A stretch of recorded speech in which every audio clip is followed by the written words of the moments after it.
Este caso, esta lámina de acá es una imagen de un cultivo un poco más antiguo, por eso está más lleno de puntos negruzcos. El Aspergillus tertius, por su contraparte, la coloración que forma la colonia es una coloración de tipo tierra, tierra como que achocolatada, un café achocolatado, ¿sí? Es un café achocolatado sobre una base media blanquecina amarillenta. Igual también forma una especie de pelusa. Entonces, los hongos también secretan pigmentos, ¿ya? Entonces, nos ayudan un poco a poder diferenciarla. En este caso, para las Aspergillus, nos ayuda muchísimo a poder diferenciar el tipo de pigmento que va a liberar, ¿ya? Entonces, dos mensajes, ¿no? Lo podemos visualizar microscópicamente, la forma sexual, buscando la forma sexual, cuál es su predisposición, cuál es su morfología y podemos visualizar la colonia viendo la coloración y la disposición como tal. El ciclo de vida del Aspergillus no es muy complejo en realidad. A nivel ambiental comienza a generarse lo que vendría a ser las hifas del Aspergillus, genera algunas conillas y estas son liberadas. Acá tenemos, miren, tenemos la formación de las hifas, se ramifica y después genera la forma sexual o el aparato sexual. Entonces ahí tenemos los conillas y estas conillas son liberadas por medios de aerosoles y llega a la persona y lo inhala. Cuando llega a nivel parenquimal es que ahí comienza a generar daño. Pero ahora, el aspergillus es muy interesante porque genera distintos tipos de daño. O sea, tienes un abanico de espectros de daño generados por el aspergillus fumigatus. ¿Y de qué depende? Depende de la respuesta del paciente, ¿ok? O depende de las características del paciente. Una de las características es cuando una persona tiene un daño pulmonar. Acá tenemos nuestro pulmón y tiene un daño estructural. Está dañado. El pulmón ha sido dañado por algún mecanismo externo. Ejemplo, un paciente con tuberculosis pulmonar, ¿no? Paciente tuvo tuberculosis previamente, la tuberculosis genera una caverna, está dañado el parénquima pulmonar con una cavidad y en esa cavidad es que comienza a llegar el aspergillus. Porque esa cavidad es tejido fibrosado. Entonces, el tejido fibrosado no elimina las aspergillus como tal, pero como no, el paciente no es inmunodeficiente, simplemente tiene un daño pulmonar, entonces el aspergillus comienza a crecer, ¿sí? Y acampa ahí, acampa en el daño pulmonar. A eso se le denomina aspergillosis pulmonar crónica. Cuando una persona es inmunosuprimida, sobre todo si tiene neutropenia, ¿ya? Paciente típico que tiene una neutropenia profunda, una neutropenia prolongada, ¿ya? Ahí ya no tiene forma de defenderse contra las aspergillus. Si se dan cuenta, acá no hay daño pulmonar, ¿ya? Entonces el parénquima pulmonar está ahí, está indemne, pero llega el aspergillus, se deposita en el tejido y como los neutrófilos no están, ¿sí? Porque no tienen neutrófilos, entonces el aspergillus comienza a invadir, ¿sí? Y se mete en el tejido pulmonar. Y invade, invade, invade y sigue invadiendo hasta otros tejidos. A eso se le llama aspergillosis pulmonar invasiva, ¿no? ¿Por qué invade? En este caso, una aspergillosis pulmonar crónica porque comienza a acampar sobre una estructura previamente dañada. Aspergillosis pulmonar invasiva porque invade el tejido pulmonar debido a que no tiene neutrófilos para defenderse. Y la tercera condición es cuando un paciente no tiene inmunosupresión, tampoco tiene un daño pulmonar, pero tiene una reacción alérgica exacerbada, tiene una alteración de la respuesta alérgica, típicamente paciente con asma, ¿ya? Entonces, ¿qué sucede? El aspergillus llega, se deposita y comienza a generar una aspergillosis broncopulmonar alérgica. Entonces, como hay una gran respuesta inflamatoria y una gran respuesta alérgica, el exceso de esta respuesta no genera una limpieza del aspergillus, no lo elimina, pero sí genera una exacerbación de todo el cuadro respiratorio. Entonces, por eso los pacientes asmáticos generan una exacerbación de su cuadro asmático. ¿Se entiende? Entonces, tenemos tres condiciones diferentes. Paciente con una inmunosupresión con neutropenia, tenemos un paciente con un daño pulmonar estructurado de base y tenemos un paciente con un daño, con una respuesta de tipo alérgica exacerbada. Entonces, más o menos lo podemos ver de esta forma, ¿ya? Acá arriba tenemos el grado de respuesta inmunitaria, ¿sí? Tenemos acá un exceso de respuesta, tenemos una respuesta equilibrada intermedia y tenemos una deficiencia de respuesta inmunitaria. Empezamos por acá, en el lado más equilibrado. La respuesta inmunitaria puede estar equilibrada, pero el paciente tiene un daño pulmonar estructural, ¿sí? Por alguna condición previa. Entonces dijimos que acá el hongo comienza a acampar, ¿ya? Entonces, más o menos de esta forma, ¿no? Tenemos un daño previo y acá está la cavidad. ¿Por qué? La tuberculosis generó un daño. Todo esto es parénquima pulmonar. Parénquima pulmonar. Entonces, cuando llega el aspergillus, comienza a crecer. Sí, acá está una hifa, acá hay otra hifa, acá hay otra hifa, hifa. Comienza a crecer, crece, crece, crece. Tanto, pero crece tanto que ya la hifa comienza a enrollarse dentro de sí y forma una bola fúngica o también llamado un aspergiloma. No invade el tejido, ¿no? Porque no puede. Esta persona tiene neutrófilos funcionales, ¿no? Lo único malo que tiene esta persona es que tiene un daño pulmonar ya establecido previamente. Entonces el aspergillus llega, crece, crece, crece, crece. Como no puede invadir, sigue creciendo en ese círculo. Sigue creciendo ahí, sigue creciendo ahí. Entonces genera el denominado aspergiloma. Además de eso, el aspergillus puede seguir creciendo, creciendo, creciendo y se queda en ese espacio sin lograr invadir. Entonces, a eso también se le denomina una aspergilosis pulmonar crónica. Entonces, en un paciente que tiene un problema pulmonar y que su respuesta inmunitaria es equilibrada, va a generar aspergiloma, pero también puede generar una aspergilosis pulmonar crónica o puede generar los dos. ¿Ok? Cuando el paciente tiene neutropenia, ¿sí? Tiene neutropenia, o sea, los neutrófilos están sumamente bajos, no hay cómo atacar al aspergillus.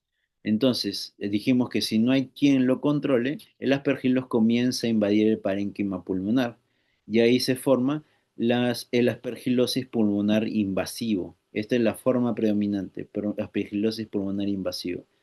Ahora, cuando invade, sigue invadiendo tejidos. Entonces ya sale del pulmón y comienza a generar una aspergilosis extrapulmonar. Incluso poder llegar al sistema nervioso central.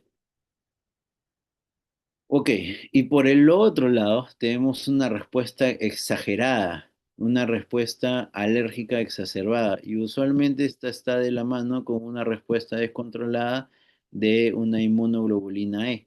Tenemos el IgE como una respuesta de mayor predominancia. Entonces, la forma que uno va a encontrar vendría a ser la esporgilosis broncopulmonar alérgica y el asma severo con sensibilización fúngica. ¿Ya? ¿Por qué? Porque tienes un cuadro asmático, pero está sensibilizado a la presencia del aspergillus. Entonces los cuadros de asma son más exacerbados aún. ¿Se entiende? Entonces tenemos estos tres grandes grupos de pacientes con este tipo de respuesta inmunitaria y que el aspergillus, siendo el mismo aspergillus, tiene diferentes formas de presentación clínica. ¿Sí? No estamos hablando de diferentes especies de aspergillus, es el mismo aspergillus que va a actuar de una manera diferente de acuerdo al lugar donde se encuentre, ¿ya? O sea, de acuerdo al hospedero. Entonces, dicho de otra manera, acá tenemos el pulmón con un paciente que tiene un daño, perdón, una respuesta alérgica, inflamatoria, dependiente de TH2, ¿sí? Tenemos un montón de respuestas TH2. Entonces habíamos dicho que si hay una respuesta de TH2, usualmente es una respuesta predominantemente alérgica o enérgica. Por eso acá se encuentra el grupo de pacientes que tienen una respuesta de tipo asmática, ¿no? El asma severo con sensibilización fúngica o la aspergilosis broncopulmonar alérgica. Acá está este grupo de pacientes. Y el otro extremo vendría a ser los grupos de pacientes con neutropenia, ¿sí? Tenemos neutropenia. Entonces, el hongo, el aspergillus está ahí andante y comienza a invadir. Entonces, genera una aspergilosis invasiva, comienza a invadir los tejidos. Pero también puede ser una aspergilosis pulmonar extrapulmonar. Y en un paciente que tiene una respuesta inmunitaria adecuada, equilibrada, no genera ninguno ni el otro, ¿sí? Y si no tiene daño pulmonar, el aspergillus no crece. Entonces, la persona con una respuesta inmunitaria equilibrada no genera ningún tipo de daño por la presencia del aspergillus como tal. Ok, hasta ahí con el aspergillus. ¿Hubiera alguna duda? ¿Algo que quisieran consultar?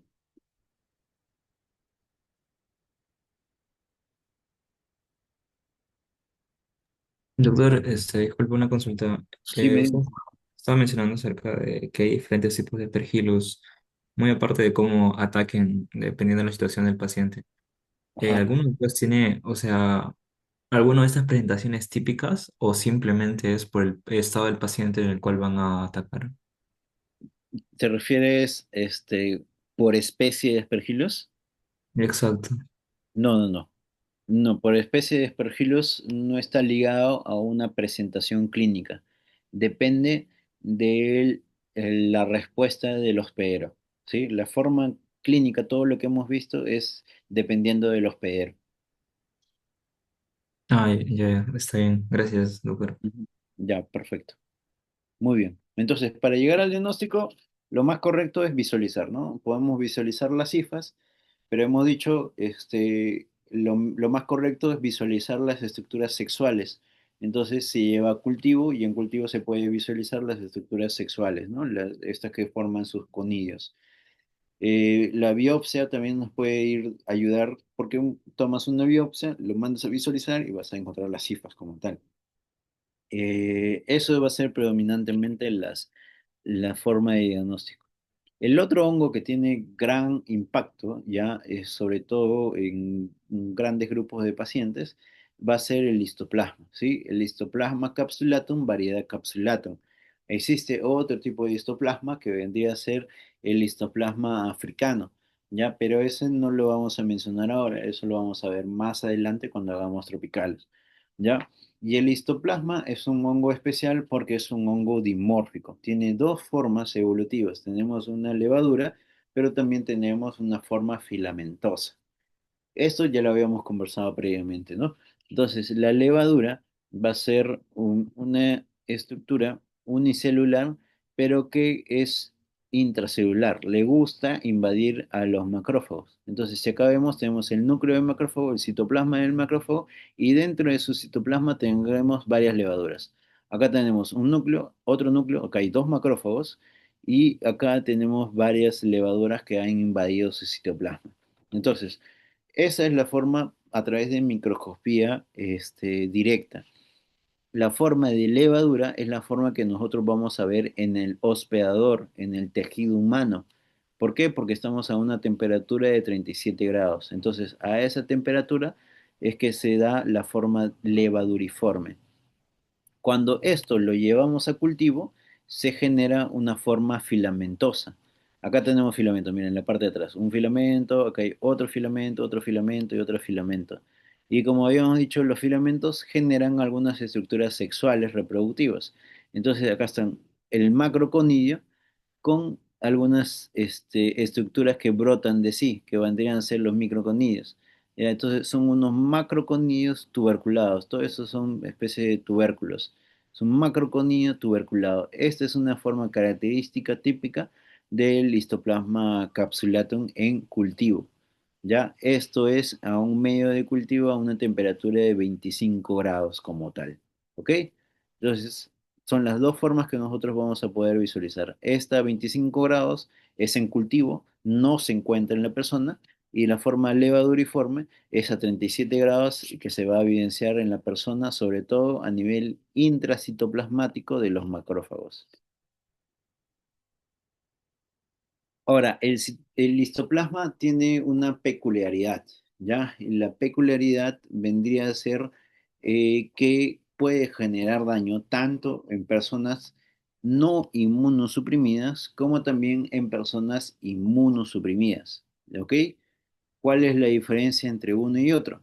Que en las personas inmunosuprimidas puede invadir tejidos diferentes al pulmón, ¿sí? Hace una enfermedad diseminada, a diferencia de un paciente inmunocompetente que predominantemente va a tener un compromiso pulmonar, ¿ya? Y el compromiso pulmonar varía un poco, ¿ya? Varía mucho de la respuesta inmune del paciente.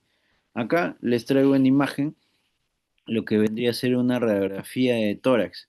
Y si ustedes se dan cuenta, van a encontrar varias estructuras como puntitos, como puntitos.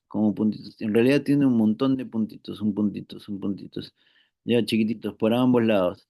Ese es un patrón micronodular o un patrón miliar, porque se encuentra varios por todos lados. Acá hay otro, acá hay otro, acá hay otro, acá también se encuentra otro. Entonces, tenemos un patrón micronodular bilateral difuso, ¿ok?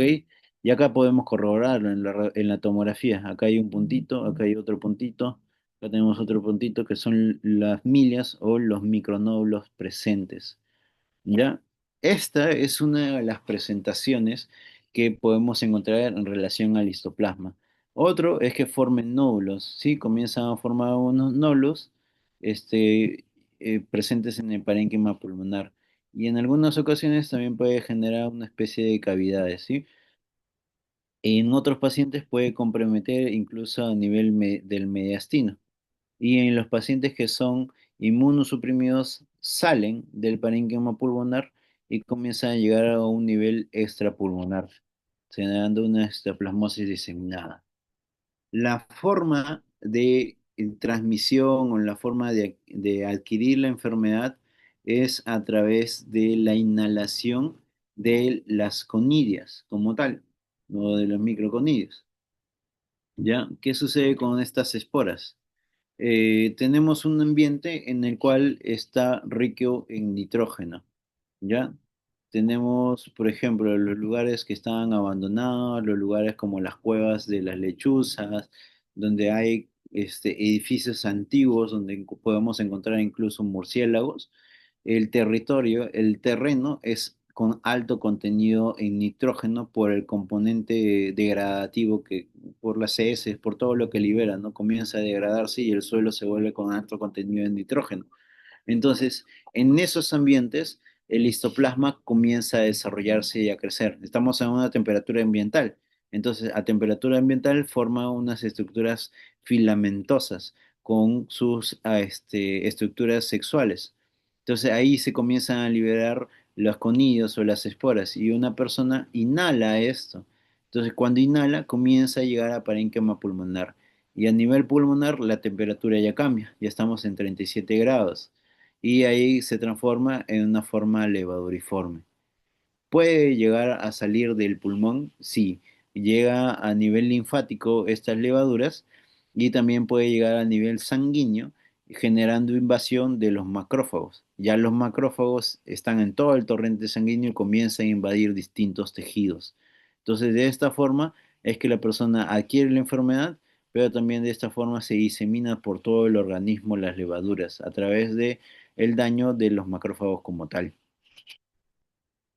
Ahora, esta invasión diseminada no sucede en todos los pacientes, ojo. Lo más típico en una persona inmunocompetente es que haya daño pulmonar, pero en una persona inmunosuprimida puede haber un daño extrapulmonar, pero eso es en condiciones de un paciente inmunosuprimido. La forma de diagnóstico usualmente va a ir de la mano con la visualización, ¿sí? Nosotros vamos a visualizar las estructuras de levaduriformes y en un medio de cultivo vamos a poder visualizar estos macroconidios tuberculados. Otra forma de hacer el diagnóstico es a través de unos métodos indirectos, ¿sí? De una manera indirecta, sobre todo en los pacientes inmunosuprimidos, lo que se hace es testear el antígeno urinario que va de la mano con el histoplasma. Otra forma se hace una inmunodifusión, se toma una muestra de sangre y se ven la cantidad de anticuerpos o la difusión de los anticuerpos con la presencia de esta levadura del histoplasma. Entonces, de esa manera nosotros vamos a poder determinar si el paciente estuvo expuesto o no a la levadura previamente. Muy bien. ¿Hasta ahí tienen alguna duda con relación al histoplasma?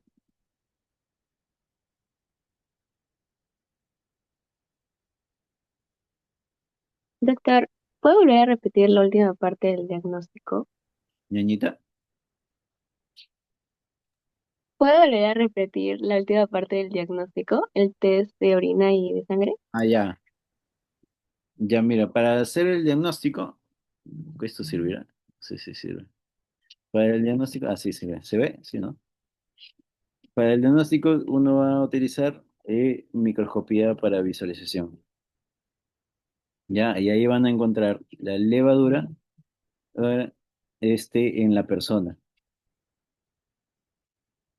Pero en cultivo, lo que se va a ver van a ser las estructuras ya sexuales, que son estos macroconidios tuberculados. La otra forma es una forma indirecta, y esta forma indirecta va de la mano con la inmunodifusión. Y esta inmunodifusión trabaja con la presencia de anticuerpos generados contra la levadura. La otra forma es a través de una, una detección del antígeno. Se detecta el antígeno en orina.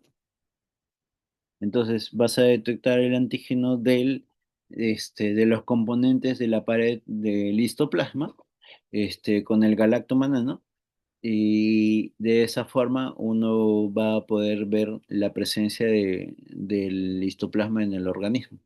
Pero esta es una forma indirecta. Estas dos son formas indirectas. La forma directa de diagnóstico es visualizar la levadura o en los cultivos los macroconidios.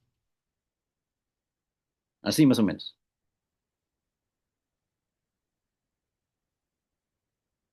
¿Se comprendió un poquito mejor? Sí, doctor. Gracias. Ok, ya muy bien. Entonces, seguimos. ¿Qué es esto? Ya, ay, no se borra.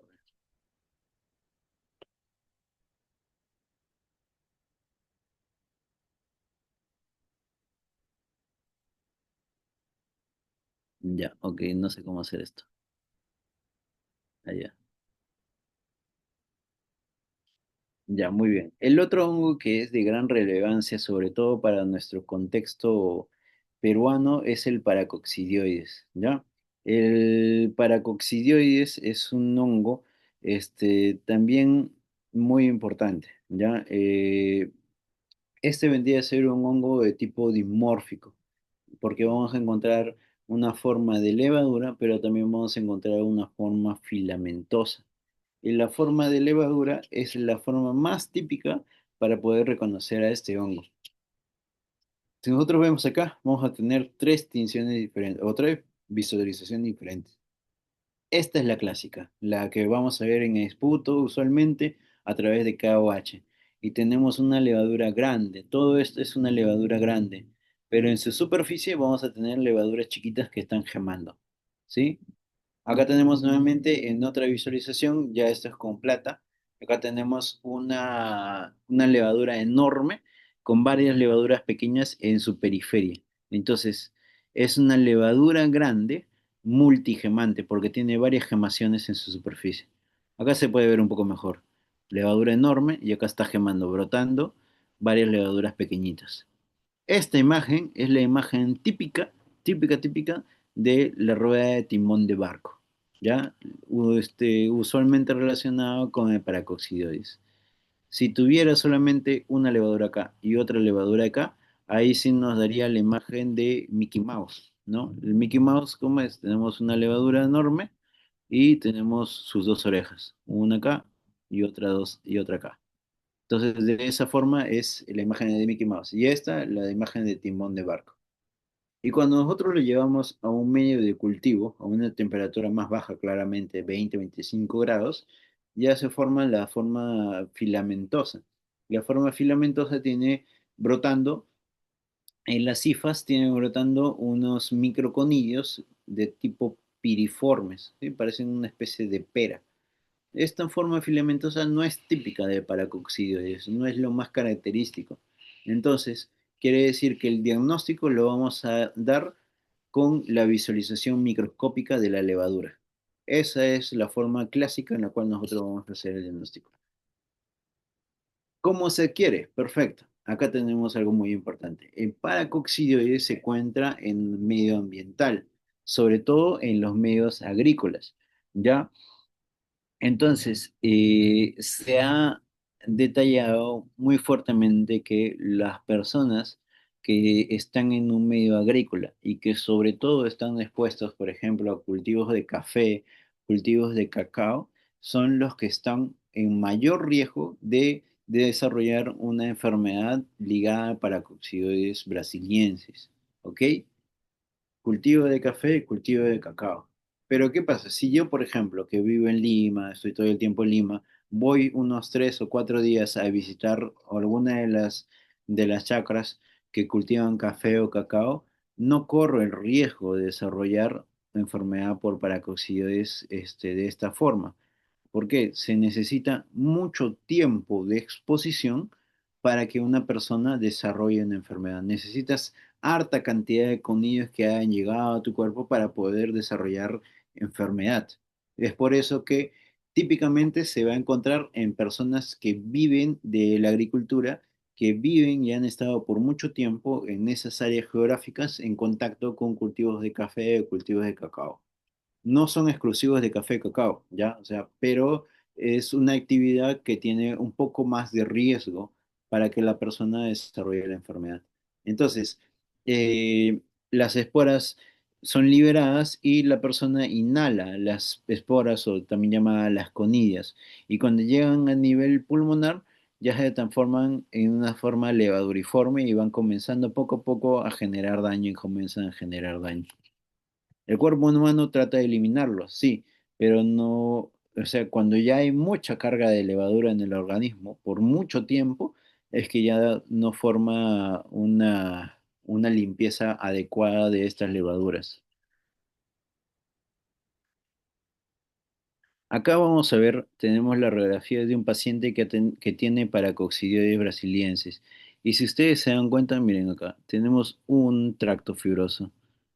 Este vendría a ser otro tracto fibroso. Acá hay otro tracto fibroso. Acá hay otro. Acá hay otro. Ya, acá tenemos una imagen, pero es de otro tipo, que es un poco más algodonoso, un poquito más alveolar. Ya, acá tenemos otra lesión que es así medio alveolar en parche. ¿Qué quiere decir? Que tenemos distintos tipos de lesión, pero usualmente en el paracoccidioides, uno de los tipos más grandes que nosotros vamos a encontrar vendría a ser los tractos fibrosos, por esta lesión crónica, por mucho tiempo. Y acá lo podemos ver en la tomografía. Tenemos algunos tractos, ¿sí? Tenemos algún tracto fibroso, tenemos otro tracto fibroso. En algunas condiciones vamos a encontrar un compromiso parenquimal también, ¿sí? Este parénquima ya está inflamado, no es igual que este parénquima, ¿sí? Son diferentes. Algunas ocasiones van a generar lesiones nodulares. Esto no es un nódulo, pero a veces genera una lesión nodular de esta forma, ya en el parénquima pulmonar. Ahora, no solamente daño en el pulmón, también pueden comprometer a nivel mediastínico. Entonces, de esa forma es que comienza a generar daño. Pero algo que es importante entender es que si dividimos los cuadros clínicos, hay dos cuadros clínicos diferentes. Uno de los cuadros clínicos vendría a ser lo que estamos viendo en pantalla, ¿sí? Que se le llama este, ash- se llama la forma crónica del adulto. ¿Ya? ¿Por qué?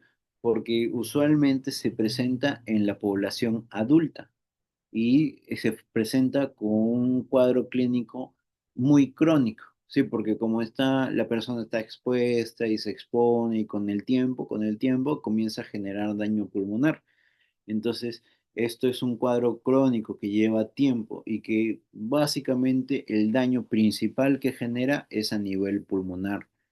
Pero existe otra forma clínica, que es la forma clínica aguda juvenil, que como su nombre lo dice, la presentación clínica es de menos tiempo, es un cuadro clínico más agudo y que predominantemente se da en las personas jóvenes. Típicamente genera un daño extrapulmonar. El pulmón generalmente no está dañado. El resto del tejido está dañado. Genera daño cutáneo, no, ganglionar, etcétera. ¿Me entienden? Entonces, tenemos dos formas clínicas, una forma clínica crónica y una forma clínica aguda, juvenil. Y la que nosotros estamos viendo para esta unidad, para el módulo de infecciones respiratorias, es la forma pulmonar crónica del adulto. ¿Ok? Esa es la forma principal que nosotros vamos a encontrar. Entonces, a modo de resumen, hemos visto algunos de los hongos y hemos mm, pausado en comentar otros hongos que lo vamos a ir revisando posteriormente. ¿Ya? Uno de los hongos que hemos podido revisar en este momento ha sido el Aspergillus, por ejemplo, que dijimos que una de las estrategias para poder llegar al diagnóstico es visualizar su estructura sexual reproductiva, ¿ya? Y ahí vamos a poder diferenciarlo en las diferentes especies de acuerdo a la predisposición de los conidios y las fiálides. El otro hongo que también tiene compromiso pulmonar es la candia. Pero la candia es una levadura que ya la hemos comentado antes, pero la vamos a revisar un poco mejor en los otros apartados. Ya puede hacer una forma de pseudo-hifas, la cual va a generar nuevas levaduras por cada una de estas divisiones. Otro hongo que también puede generar compromiso vendría a ser los mucors, los rhizopus, los mucorales como tal, que más o menos traen a recordar la forma del aspergillus, ¿no? Su forma sexual, pero la cabeza es encapsulada, entonces los conidos están dentro de ella. El criptococo también puede generar un daño pulmonar, pero el criptococo es una forma levaduriforme. Acá está, miren, levadura grande, acá está gemando otra levadura un poco más pequeña. Tiene una cápsula enorme en su cápsula. Ya, pero este hongo lo vamos a revisar posterior cuando hagamos sistema nervioso central porque ahí tiene mayor impacto clínico. El otro hongo vendría a ser el Pneumocystis jirovecii. Y el Pneumocystis usualmente no lo vamos a ver microscópicamente, es un poco más complicado de visualizar, pero si lográramos verlo, vendría a ser varias estructuras tróficas que son levaduras en forma de media luna o forma de pelota aplastada. Los otros hongos, por ejemplo, el Histoplasma capsulatum, ya cambia un poco porque es dimórfico. Entonces, al ser dimórfico, encontramos una forma de levadura que es intracelular, que lo vamos a encontrar en los macrófagos, y una forma filamentosa que lo vamos a encontrar en los medios de cultivo, con unos macroconillos tuberculados. El coccidioides y el blastomyces son otros hongos que también son importantes pero no los vamos a revisar ahora porque son hongos endémicos de otras regiones geográficas del mundo, ¿ya? Cuando hagamos tropicales, ahí sí los vamos a revisar porque ahí tenemos que revisar casi todo el panorama global. Para coccidioides, para nuestra entidad peruana, sí es importante, ¿ya? Entonces tenemos que su forma de levadura es esta típica de timón de barco o esta otra que es en forma de cabeza de Mickey Mouse. Y ambas, ¿qué son? Una levadura grande con vesículas de levaduras chiquititas en su periferia. Entonces tenemos siempre que partir bajo la sospecha clínica. Tenemos que tener un paciente que vamos a sospechar de la enfermedad y vamos a comenzar a buscar el cuadro clínico ligado a ellos, ¿no? Entonces hacemos la microscopía. ¿Sí? Hacemos IQH para ver las levaduras. En este caso, en el caso de la Candia, vamos a tener las levaduras con su tubo germinativo. En el caso del Aspergillus, en Mucor, que van a generar unas estructuras sexuales y también vamos a poder cultivarlas. Las levaduras, cuando se cultiva, son unas estructuras o genera colonias apartadas que son medias cremosas, húmedas, pero las estructuras filamentosas, como el aspergillus o los mucor, generan una colonia que es media polvorienta, que parece que tuviese pelusa en su superficie. Son diferentes las colonias generadas por cada uno de los hongos. Ahora, la otra forma de diagnóstico es a través de biopsias. Las biopsias también nos ayudan y básicamente las biopsias nos dan a tallar lo que ya hemos revisado. El paracoccidioides con una levadura grande multigemante, el histoplasma con sus levaduras intracelulares, el pneumocystis con estas levaduras en forma trófica, aplanadas o en semiluna. Y bueno, estos tres hongos que ahorita no los hemos revisado, más adelante lo vamos a ver. Existen otros métodos como son los métodos indirectos a través de pruebas de reacción inmunológica como una prueba de hipersensibilidad tipo 4. Esto no lo tenemos a disposición en el Perú, pero en otros lugares sí se hace, ¿no? Se coloca una pápula con el antígeno del hongo y ahí se ve si se genera una reacción inflamatoria local.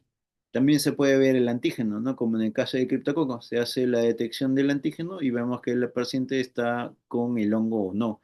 También se hace la detección del antígeno para el histoplasma. Entonces, son otras formas indirectas de evidenciar la presencia del hongo.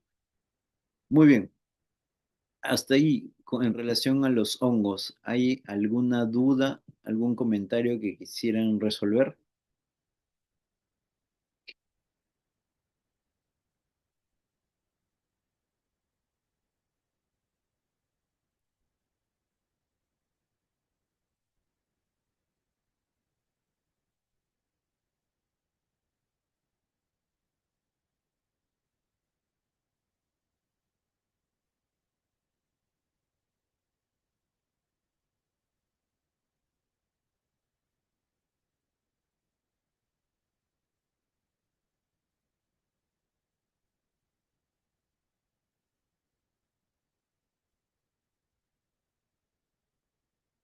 Ya, muy bien. No, no hay ninguna duda. Vamos a ir avanzando un poquito en relación a los parásitos que generan un compromiso respiratorio, ¿ya? Igual, de la misma forma, o sea, vamos a enfocarnos a un grupo de parásitos, no vamos a ver todo el espectro de parásitos. No son muchos en realidad los que generan compromiso respiratorio, son algunos cuantos. A nivel local peruano también tenemos cierta cantidad, no hay un gran espectro de parásitos que vamos a poder encontrar, ¿ya? Pero es importante tenerlo en cuenta. Entonces, para que se genere daño pulmonar mediado por parásitos, va a ir de la mano con el ciclo de vida del parásito, cómo se desarrolla el parásito, cómo se adquiere también el parásito. Entonces, ¿por qué? Porque estos parásitos, como se acordarán, a veces migran por distintos territorios en el organismo. El pulmón no es subjetivo, pero como atraviesa por ahí y es una estructura extraña, el cuerpo humano lo reconoce y comienza a generar una respuesta inflamatoria.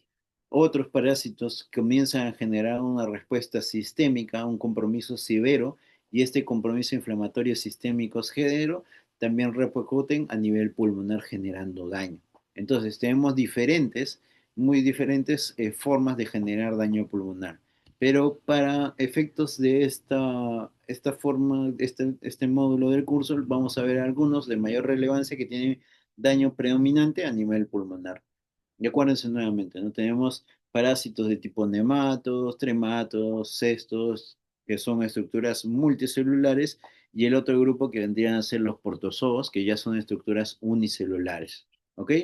Entonces, los parásitos, ya se acordarán, tienen distintas formas de ser adquiridos. Algunos a través de vectores que vendrían a ser algunos mosquitos o flebótomos, ya que van a succionar sangre, alimentarse de la persona, pero en ese momento que tratan de alimentarse también liberan parásitos en la superficie y de esa manera infectan a la persona. Los principales parásitos que comprometen el pulmón y que son liberados a través de vectores van a ser la Bucorrelia bancrofti, por ejemplo, las brugias. Ya son filarias. Estas filarias van a ser transmitidas por este vector. El otro grupo de parásitos van a ser los que se adquieren por vía oral. ¿Sí? ¿Quiénes se adquieren por vía oral? Parásitos que dañan a nivel pulmonar que se adquieren por vía oral, el equinococo granuloso, el paragónimos, el ascaris. El otro grupo de parásitos que comprometen a nivel pulmonar van a ser aquellos que se adquieren de manera transcutánea. Acuérdense que tenemos un paciente que no usa zapatos, no usa botas, está andando por el campo y penetra el parásito, penetra a través de la piel y de esa manera adquiere la infección. Aquí tenemos las uncinarias y los tronquiloides. El esquistosoma, acuérdense que estábamos mencionando, el esquistosoma es otro grupo de parásitos que también es de manera transcutánea, pero que usualmente no se da en tierra, sino que se da en medios acuáticos, ¿no? La persona se mete a nadar en el lago y como se mete a nadar en el lago, con short, esto, todo el cuerpo está expuesto y de por ahí se mete el parásito y comienza a afectar. ¿Ya? Entonces tenemos una vía a través de vector, tenemos una vía digestiva oral y tenemos una vía transcutánea para adquirir esta infección. Muy bien. Entonces, los parásitos van a generar distintos tipos de daño pulmonar de acuerdo a su anatomía, de acuerdo a su ciclo de vida, de acuerdo al territorio que va avanzando. Entonces, a nivel pulmonar vamos a encontrar algunas lesiones de tipo quística, como que vemos, como lo vemos acá en tomografía. Acá también se puede visualizar una lesión tipo quística, ¿ya? Otros pueden generar algunas lesiones nodulares, como vemos acá. Acá vemos un nódulo bien delimitado, ¿ya? Esto también puede ser generado por una infección parasitaria. Otro genera una especie de consolidación, generando todo un compromiso de un lóbulo pulmonar. Otros generan un compromiso pleural, generando una efusión pleural como se puede visualizar acá. Algunos generan un compromiso intersticial, como lo vemos acá, algunos tractos fibróticos, ¿no? Algunos compromiso intersticial, y otros que comprometen al nivel alveolar. Entonces hay un compromiso un poquito más difuso, ¿sí? Más manchado, como vidrio deslustrado en la radiografía de tórax. Entonces vemos que en realidad los parásitos pueden generar distintos tipos de compromiso pulmonar. Hay algunos que tienen mayor predominancia para generar un tipo específico de daño pulmonar a diferencia de otros. Y va de la mano sobre todo con el tamaño del parásito y la forma de generar daño.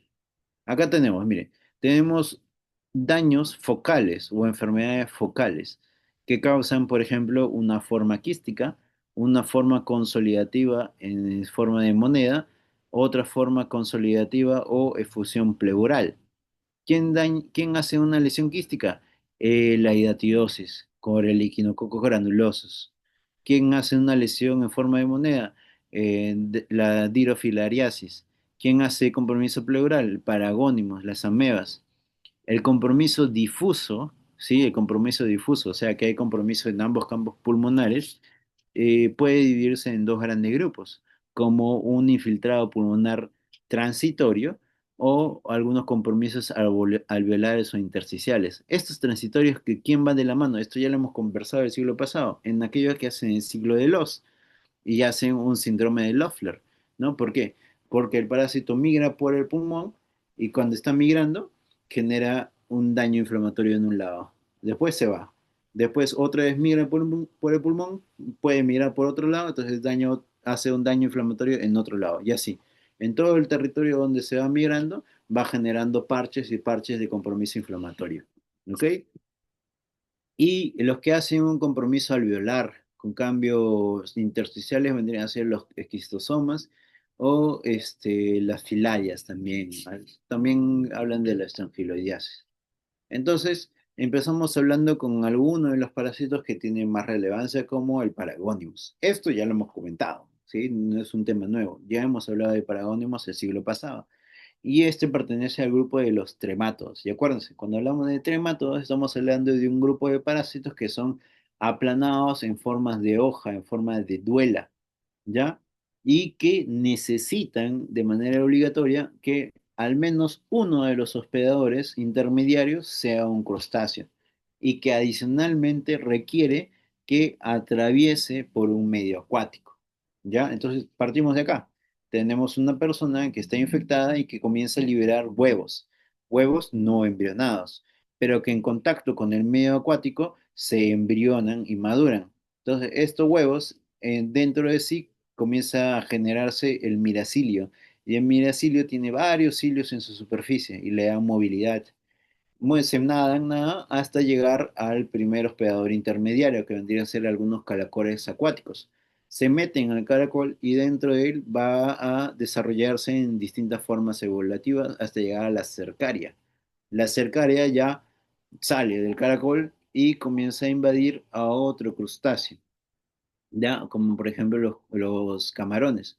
Entonces, un camarón mal cocido llega a ser una fuente para transmitir la cercaria hacia la persona. La persona se lo come y ingiere la cercaria a nivel intestinal. Ya a nivel intestinal se equista y llega a desarrollarse una forma adulta a nivel pulmonar. ¿Ya?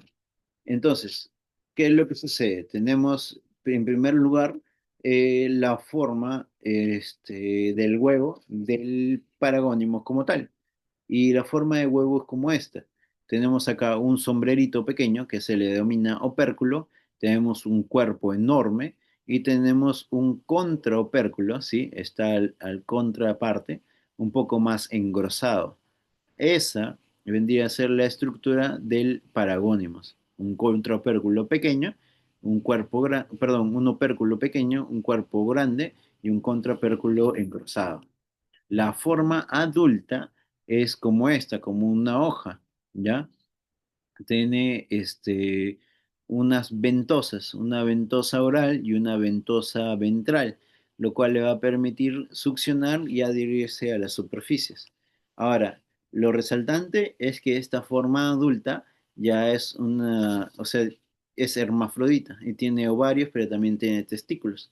Entonces, de esta forma comienza a continuar con su ciclo reproductivo. ¿Ok? La forma diagnóstica en el caso de paragoniasis va a ser el huevo como tal, la visualización del huevo, pero este es un huevo no embrionado, ¿ya? El huevo embrionado, eso se forma en el agua. Ya, la forma adulta usualmente nosotros no vamos a ver como una forma diagnóstica. Entonces, ¿qué pasa? La persona lo ingiere, ¿no? Comió su camarón contaminado con la cercaria. Entonces la persona lo ingiere y la cercaria llega a nivel intestinal. A nivel intestinal eclosiona, se sale, comienza a madurar un poquito más, atraviesa la pared del intestino, atraviesa la pared del duodeno y llega hasta la pared abdominal. Entonces, en la pared abdominal tiene dos caminos.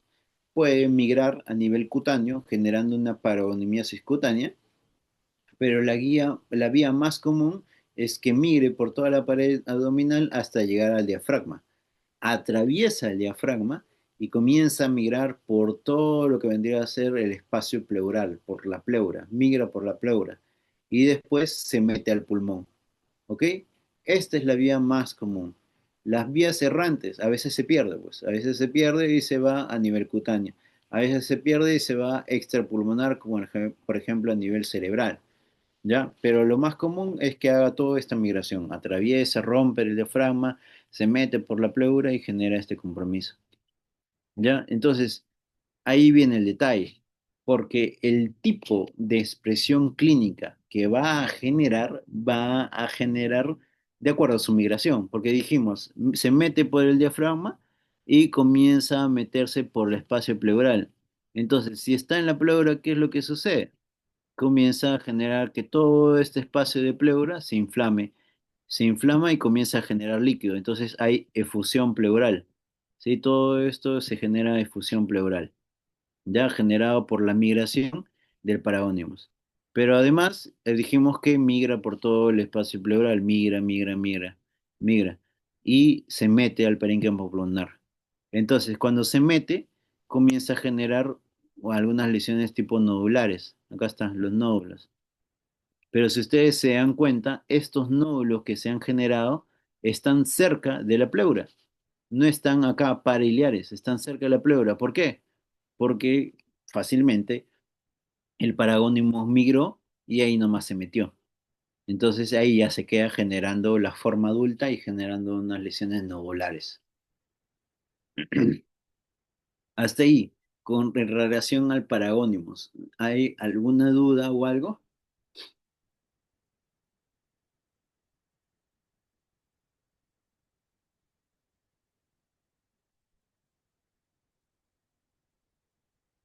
Aparte de estas lesiones nodulares que nosotros vemos, también puede generar unas lesiones cavernosas, ya como acá. Esto era un nódulo.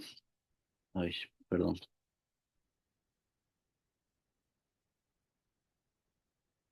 Acá tenemos un nódulo, pero cuando se inflama por mucho tiempo ya se destruye el parénquima y forma una cavidad. Y esto puede ir creciendo, generando una cavidad mucho más enorme, ya mucho más enorme. Por eso a veces se le confunde con tuberculosis, ¿no? Imagínense, esta cavidad, cuando uno ve la radiografía, ve una cavidad acá. Entonces dice, ah, tuberculosis. No, pero, o sea, no es que sea tuberculosis, sino que es el tiempo crónico de inflamación que generó una destrucción del parénquima pulmonar. Avanzamos un poquito más entonces. La otra forma, este, clínica, la otra forma clínica de daño pulmonar es generando una enfermedad pulmonar eosinofílica parasitaria. Ya hay otras formas eosinofílicas como por drogas, ¿ya? Pero la enfermedad pulmonar eosinofílica parasitaria es un espectro clínico que va ligado por algunas entidades parasitarias.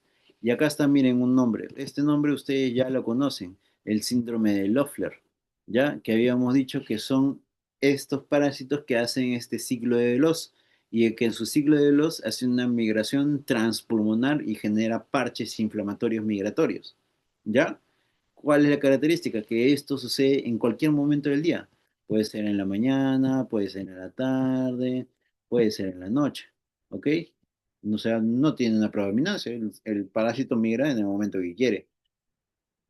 Pero tenemos otro cuadro clínico, como el síndrome de eosinofilia tropical pulmonar. ¿Ya? ¿Qué pasa? Que tenemos un parásito que también genera un daño pulmonar, genera un compromiso pulmonar transitorio, igual que el síndrome de Loeffler, pero que usualmente la predominancia de acción es nocturno, sucede en las noches, a diferencia del síndrome de Loeffler. Entonces, al paciente le da unos cuadros de dificultad respiratoria, de crisis respiratoria, nocturnos, como si fuese asma. Entonces, a veces se confunde como que con asma, ¿no? Y la otra entidad clínica vendría a ser la larva migrans visceral, que es otro tipo de parásito que también puede llegar a comprometer a nivel pulmonar, generando gran cantidad de cionófilos. El síndrome de Loeffler ya lo hemos comentado, ¿no? ¿Quiénes hacen este síndrome de Loeffler? Todos los que tienen el ciclo de los Ascaris, las uncinarias, incluso los estrongiloides, ¿no? Entonces, ¿qué pasa? Como nosotros vemos acá en imagen, ¿no? En imagen, tenemos acá una lesión, si nosotros podemos hacer un poco bruscos, acá toda esta zona está un poco más blanquecina que el resto del pulmón. Sí, pero días después, esa zona blanquecina ha desaparecido, ¿no? Ya no está acá. Pero acá tiene otro parche blanquecino, tiene otro acá, otro parche blanquecino. ¿Qué quiere decir? Que este parche ha migrado. Y esta migración sucede, ¿por qué? Porque el parásito cuando migró, cuando entró al pulmón, primero entró por acá, después se deglutió y se fue al intestino. Pero después cuando sale, sale ahora por acá. Y después se deglute y se va hacia el intestino. Y la siguiente vez que migra puede salir por acá, puede salir por acá, puede salir por distintos lados. Entonces, en cada lugar donde sale, genera un parche inflamatorio transitorio, un compromiso parenquimal, pero que es en parches, ¿no? En diferentes lugares. A eso se le denomina el síndrome de Loeffler. Entonces, el síndrome de Loeffler, ya lo hemos comentado, ya lo saben, ya lo hemos estudiado.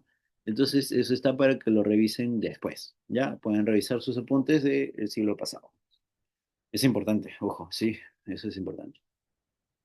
El síndrome de eosinofilia tropical es un espectro un poquito grande y dentro de ellos está la eosinofilia pulmonar tropical. ¿Ya? Esta es una entidad clínica que me interesa que también sepan ustedes, ¿ya? Eh, la eosinofilia pulmonar tropical va de la mano con las filarias. Estas son las causantes de la eosinofilia pulmonar tropical. ¿Quiénes? La Bucorrelia bancrofti, la Bugria, la Bruga malayi, Timori. Ya, como ustedes ven, todas son filarias, son unos nematodos que parecen lombrices que difieren un poquito una de otra, pero que al final todas son filarias. Acá he puesto algunas otras filarias que no son las que causan la eosinofilia pulmonar tropical, pero es para tener en cuenta que son un grupo grande de filarias. ¿Ya? Y la diferenciación es un poco más compleja, ¿ya? Esto es importante, sí, pero vamos a recordar un poquito más lo que causa el síndrome de la eosinofilia pulmonar tropical. Ya habíamos dicho, ¿quiénes son a la cabeza? A la cabeza está la Bucorrelia bancrofti y la Brugia. Y las otras son importantes, sí, pero como tiene varios detalles para recordarnos, esto no vamos a enfocar. Una de las cosas que quiero que se acuerden es que ambas tienen una actividad a predominio nocturno. Es por eso que este cuadro pulmonar de dificultad respiratoria sucede en la noche. Entonces el paciente durante el día está tranquilo, no le pasa absolutamente nada, pero en la noche ya comienza con la dificultad respiratoria de manera espontánea, esporádica. Tiene dos porciones, un polo anterior y un polo posterior. En el polo anterior vamos a ver que ambos están envainados, ¿no? Tienen una estructura como que en forma de vaina. Y en el polo posterior, lo característico van a ser los núcleos que se presentan, porque tienen unos núcleos, pero que no llegan hasta la parte final, ¿no? Se quedan más o menos antes de llegar a la parte final de la cola. En cambio, en la brugia, los núcleos sí llegan hasta la parte final de la cola, han atravesado el límite que lo tenía la Bucorella bancrofti. Básicamente, esa es la forma. ¿Qué otra cosa tenemos que tener en cuenta? Que las filarias les gusta andar por el tejido linfático y por el tejido sanguíneo. Entonces, si es de predominio nocturno, usualmente lo vamos a encontrar en la sangre, pero lo vamos a encontrar en la sangre cuando se toma una muestra de noche. Si lo tomamos de día, probablemente no vayamos a encontrar nada. Esta es una forma para poder diferenciarlo. Si partimos del tamaño, ¿no? Esto ya son unas cosas un poco más exquisitas. Tenemos el tamaño un poquito más grande y un poquito más pequeño, ¿ya? Un poquito más pequeños, ¿quién está? La manzanela, ya sea los Sardi o Perstans. Estas no son las que causan sinofilia pulmonar tropical. Entonces vamos los que son un poquito más grandes. Y un poquito más grandes habíamos mencionado la Bucorrelia bancrofti. Y la Bucorrelia bancrofti es la que tiene esta cola que los núcleos no llegan hasta la parte final. Y aparte ya tenemos otras que vendrían a ser las brugia, que vamos a ir diferenciando. Esto es para conocimiento, ya es importante como para que puedan ordenar un poquito más la diferenciación, pero me interesa un poco más que se aprendan esto de acá, ¿sí? Entonces, ¿qué pasa con la Bucorella bancrofti? Habíamos dicho que estas filarias son transmitidas por un vector, que vendría a ser un mosquito que le gusta tomar la sangre. Entonces, el mosquito, ¿qué pasó con el mosquito? Primero llega a una persona que está infectada. Entonces, le succiona la sangre y al succionarle, succiona también las microfilarias. Lo succiona. Entonces, transporta consigo las microfilarias y dentro de sí van desarrollándose, a desarrollar unos estadios larvarios. Ya dentro de sí, el mosquito toma la sangre de la persona, pero a la vez ayuda a que entre las larvas de las filarias al tejido de la persona y de esa manera entra al cuerpo humano. Entonces, acá tenemos a al mosquito. El mosquito viene, pica a la persona. Entonces, la larva en estadio 3 comienza a migrar y a meterse al tejido de la persona. Llega al tejido linfático y en el tejido linfático ya se desarrolla en una fase de adulto, ¿no? Entonces, en la fase de adulto comienza a replicarse y generar nuevamente microfilarias. Entonces llega hasta el ducto torácico. Acuérdense que el ducto torácico es también parte del sistema linfático, pero este ducto torácico claramente tiene contacto con todo el parénquima pulmonar. Entonces las microfilarias se albergan ahí en todo ese ducto torácico a nivel pulmonar. Sin embargo, también pueden llegar a estar en torrente sanguíneo. Entonces, cuando es de día, las microfilarias salen de la sangre y se meten al conducto linfático y ahí está almacenado. Y cuando es de noche, salen y se meten al sistema circulatorio. Y esa migración genera esta respuesta inflamatoria. ¿Ya? Entra al tejido sanguíneo circulatorio y en sangre periférica llega otro mosquito, succiona y succiona con las microfilarias y se infecta este nuevo mosquito. Y ahí las microfilarias se desarrollan a una forma larvaria de estadio 1, estadio 2. Ya cuando está en estadio 3 ya infecta a otra nueva persona. Entonces, formas diagnósticas. La forma diagnóstica de la filaria, perdón, de esta enfermedad va a ser a través de la microfilaria y la forma infectiva va a ser a través de la forma larvaria estadio 3. ¿Ok? Sin embargo, el lugar predominante donde va a generar daño la eucorelia no va a ser a nivel pulmonar. Es una de las expresiones clínicas que genera daño pulmonar. Usualmente se mete al tejido linfático, le gusta meterse al tejido linfático y hay gran cantidad de que comienza a obstruirlo. Entonces, oblitera el drenaje linfático. Y cuando se ocluye el drenaje linfático, hay acúmulo de líquido intersticial y genera unas lesiones edematosas. Este es el típico llamado pie de elefante, ¿no?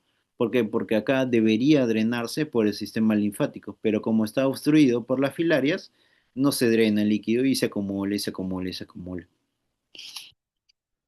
Entonces, la eosinofilia pulmonar tropical va a ser una expresión clínica similar a lo que vendría a ser el síndrome de Loeffler, ¿no? En el cual vamos a encontrar algunas lesiones emparchadas, ¿sí? En forma de parche en el parénquima pulmonar, pero que clínicamente se va a producir a predominio nocturno. Hay tos y hay sibilantes que simulan un cuadro de asma nocturno en pacientes adultos, ¿sí? Esa es la característica típica de la eosinofilia pulmonar tropical. Muy bien. Este,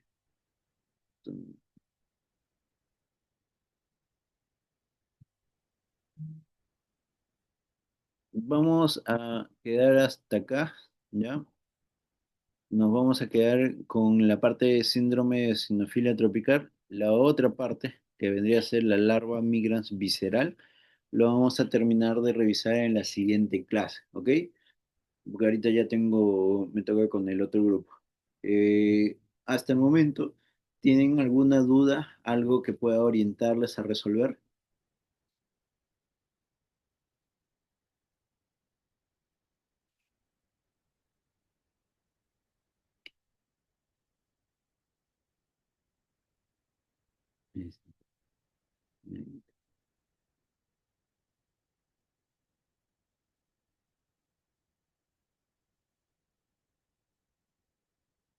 Ya, muy bien.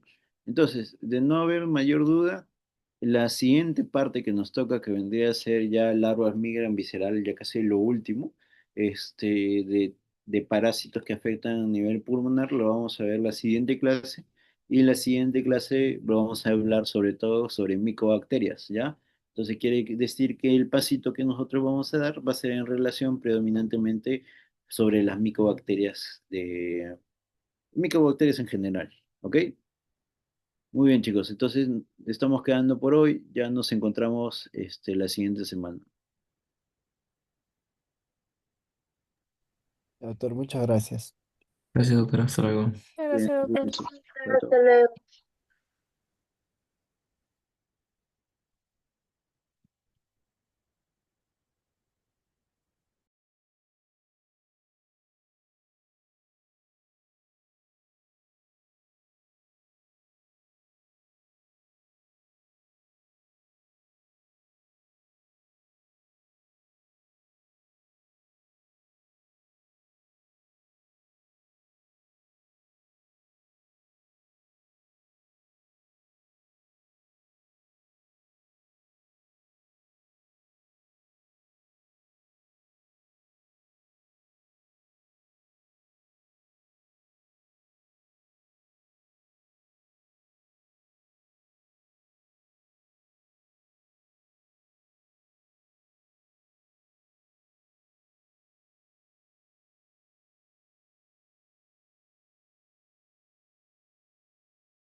¿Cómo están? Buenas tardes con todos. Estoy proyectando para que puedan rendir el pasito.